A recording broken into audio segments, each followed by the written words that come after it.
नमस्कार, कैसे हैं आप सभी। वेलकम टू चाणक्य प्रतियोगिता अकेडमी मुरादाबाद।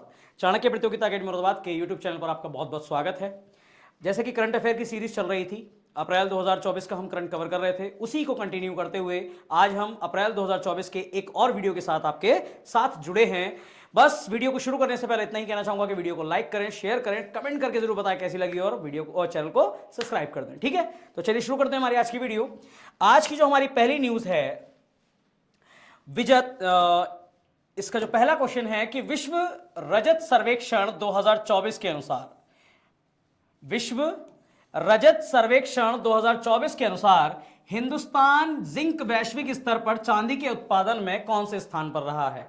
यानी कि एक रिपोर्ट पेश की गई है, विश्व रजत सर्वेक्षण 2024 की रिपोर्ट है। इस रिपोर्ट में यह बताया गया है कि भारत चांदी के उत्पादन में कौन से स्थान पर है। तो ठीक है, भारत कौन से स्थान पर है भाई? तीसरे स्थान पर है चांदी के उत्पादन में। आगे बात करें, विश्व सिल्वर सर्वे 2024 के अनुसार वेदांता समूह की कंपनी, जिसमें हिंदुस्तान जिंक दुनिया की तीसरी सबसे बड़ी चांदी उत्पादक कंपनी बन गई है। ठीक है, हिंदुस्तान जिंक कंपनी का नाम है, जिसकी वजह से तीसरी बड़ी कंपनी बन गई है और भारत तीसरा सबसे बड़ा उत्पादक है। कंपनी ने, अगर बात करें कंपनी के रिकॉर्ड की, तो 746 मीट्रिक टन चांदी का उत्पादन किया है और इस हिसाब से विश्व में तीसरा स्थान हासिल कर लिया है। ठीक है, आगे बात करते हैं इसके बारे में। जो सिंदेरस खुर्द खदान है अमेरिका की, ये दूसरे नंबर पर चांदी की सबसे बड़ी उत्पादक कंपनी है। हिंदुस्तान जिंक LVMA द्वारा 99.99% शुद्ध चांदी है उसकी प्रामाणिकता को दर्शाती है। यानी कि इस कंपनी के द्वारा, हिंदुस्तान जिंक कंपनी के द्वारा जिस चांदी का उत्पादन हो रहा है वो 99.99% प्योर शुद्ध है। ठीक है, प्योर है, शुद्ध है। अगले क्वेश्चन की तरफ बढ़ते हैं आगे। अगला क्वेश्चन है, किस देश ने पहला अंतरिक्ष युद्ध अभ्यास, जिसका नाम है विक्टस हैज मिशन, लॉन्च करने की घोषणा की है। अभी तक हमने जो युद्ध अभ्यास पढ़े हैं, ठीक है, एक वीडियो में मैंने आपको जो मार्च का करंट करा रहा था, एक वीडियो में मैंने आपको सारे युद्ध अभ्यास लिखवाए थे। युद्ध अभ्यास का मतलब है जब दो देशों की सेनाएं आपस में लड़ने का प्रयास करती हैं और युद्ध की तैयारी करने का प्रयास करती हैं।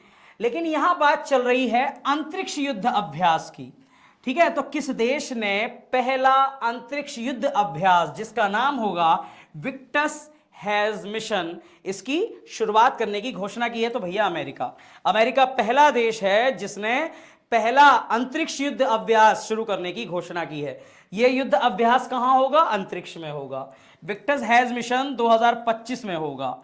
इसका उद्देश्य होगा अमेरिकी सेना को पृथ्वी के बाहर होने वाले संभावित संघर्षों के लिए तैयार करना।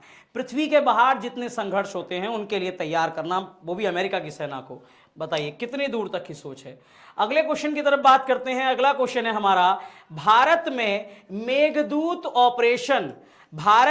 मेघदूत ऑपरेशन किस देश के खिलाफ शुरू किया गया था, जिसकी वर्ष 2024 में 40वीं वर्षगांठ मनाई गई है। 40वीं एनिवर्सरी मनाई गई है एक ऑपरेशन की। उस ऑपरेशन का नाम है ऑपरेशन मेघदूत। ये कौन से देश के खिलाफ शुरू किया गया था? तो भाई पाकिस्तान के खिलाफ शुरू किया गया था। किस देश के खिलाफ? पाकिस्तान के खिलाफ शुरू किया गया था। इसके बारे में बात करते हैं। ऑपरेशन मेघदूत भारत के जम्मू कश्मीर राज्य में सियाचिन ग्लेशियर पर पाकिस्तान का जो कब्जा है, उस कब्जे को छुड़ाने के लिए, सशस्त्र बलों के ऑपरेशन के लिए इस मिशन की शुरुआत की गई थी। ठीक है, यह 13 अप्रैल 1984 को शुरू हुआ था। यह मिशन पाकिस्तान सियाचिन ग्लेशियर पर कब्जा करना चाहता था। इसके लिए पाकिस्तान ने भी एक ऑपरेशन चलाया था, ऑपरेशन अबाबिल, और उसके विरुद्ध हमने एक ऑपरेशन चलाया, ऑपरेशन मेघदूत। क्लियर हुई बात? पाकिस्तान के विरुद्ध चलाया गया था ऑपरेशन मेघदूत, पाकिस्तान ने चलाया था ऑपरेशन अबाबिल। ठीक है, सियाचिन पर कब्जा करने के लिए, लेकिन कर नहीं पाया। अगले क्वेश्चन की तरफ बात करते हैं। महावीर जयंती के अवसर पर प्रधानमंत्री नरेंद्र मोदी ने किस स्थान पर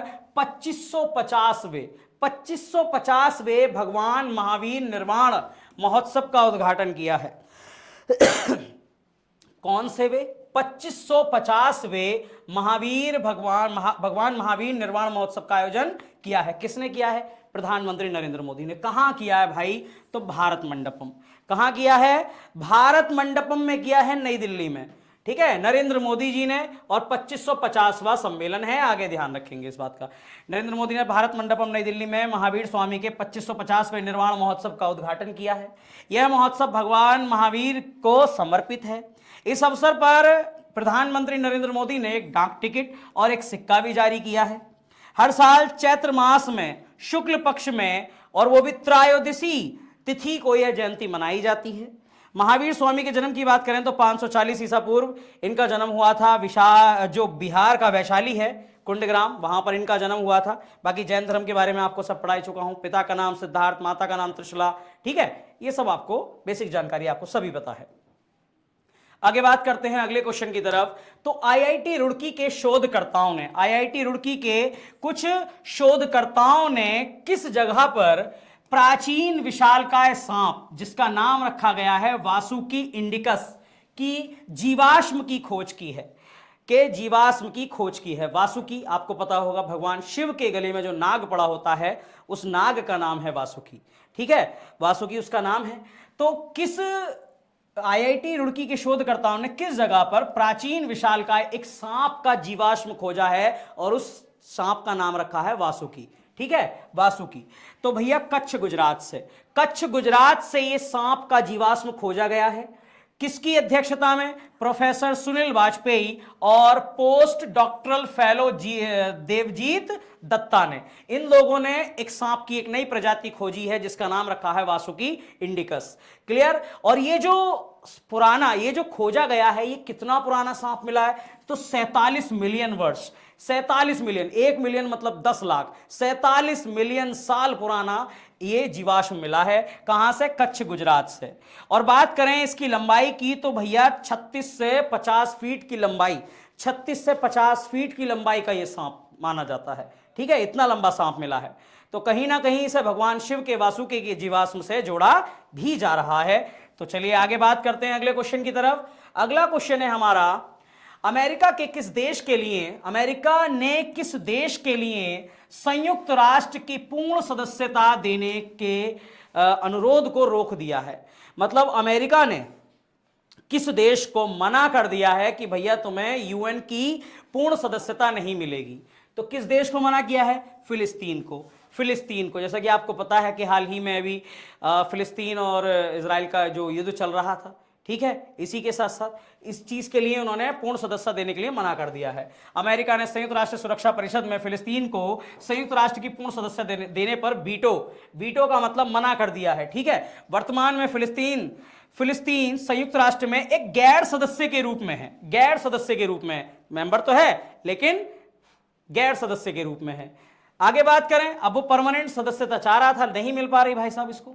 2012 में ये महासभा द्वारा भी दर्जा इसको दिया गया था। इसे 2012 में संयुक्त राष्ट्र असेंबली, संयुक्त राष्ट्र महासभा द्वारा इसे एक सदस्य बनाया गया था, लेकिन केवल एक गैर सदस्य और पर्यवेक्षक राज्य के रूप में रखा गया था। लेकिन अब इसको क्या चाहिए? पूर्ण सदस्यता चाहिए, जिसके लिए अमेरिका मना कर रहा है, ठीक है। यूएन की बात करें तो यूएन की स्थापना, यानी कि संयुक्त राष्ट्र की स्थापना 24 अक्टूबर 1945 को हुई थी। इसका मुख्यालय न्यूयॉर्क में है, यानी कि संयुक्त राज्य अमेरिका में। और वर्तमान में इसके अध्यक्ष हैं एंटोनियो गुटरेस। कौन है? एंटोनियो गुटरेस इसके वर्तमान में अध्यक्ष हैं। अगले क्वेश्चन की तरफ बात करते हैं। अगला क्वेश्चन है हमारा, अलीगढ़ मुस्लिम यूनिवर्सिटी की पहली मुस्लिम महिला कुलपति, सॉरी मुस्लिम नहीं, पहली महिला कुलपति कौन बनी है तो खैर मुस्लिम ही। अलीगढ़ मुस्लिम यूनिवर्सिटी की पहली महिला कुलपति कौन बनी है? तो भाई इनका नाम है नईमा खातून। क्या नाम है? नईमा खातून। केंद्रीय शिक्षा मंत्रालय ने प्रोफेसर नईमा खातून को अलीगढ़ मुस्लिम यूनिवर्सिटी यानी कि एएमयू का नया कुलपति नियुक्त किया है। अलीगढ़ मुस्लिम यूनिवर्सिटी की ये पहली महिला कुलपति होंगी। अगर एएमयू की बात करें तो इसकी स्थापना 1920 में हुई थी, लेकिन इसकी स्थापना सर सैयद अहमद खान ने 1875 में Aligarh Mohammedan Anglo oriental college के नाम से की थी, ठीक है। आगे बात करें अगले क्वेश्चन की तरफ।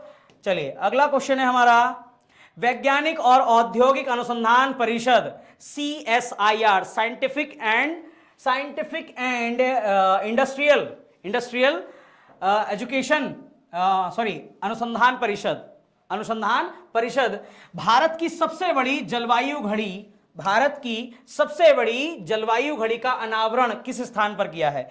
CSIR ने एक घड़ी बनाई है, एक घड़ी बनाई है, वो भी जलवायु घड़ी, ठीक है, जिससे किसी भी प्रकार की जलवायु का पहले से ही अंदेशा कर लिया जाएगा कि अब भारत के मौसम में किस प्रकार का परिवर्तन होने वाला है, ठीक है। तो भारत की सबसे बड़ी जलवायु घड़ी का अनावरण कहां किया है भैया? नई दिल्ली में किया है। पृथ्वी दिवस के उपलक्ष्य में वैज्ञानिक एवं औद्योगिक अनुसंधान परिषद ने नई दिल्ली में स्थित अपने मुख्यालय पर भारत की सबसे बड़ी जलवायु घड़ी का अनावरण किया है। कहां पर है ये CSIR के मुख्यालय में ही लगा दी गई है। इसका उद्देश्य जलवायु परिवर्तन और इसके प्रतिकूल प्रभावों के बारे में जागरूकता को बढ़ाना है।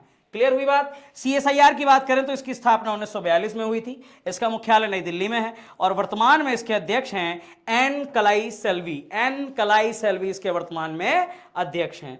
अगले क्वेश्चन की तरफ बात करें। अगला क्वेश्चन है हमारा, सूखे और भीषण गर्मी के कारण किस राज्य में लक्ष्मण तीर्थ नदी सूख गई है?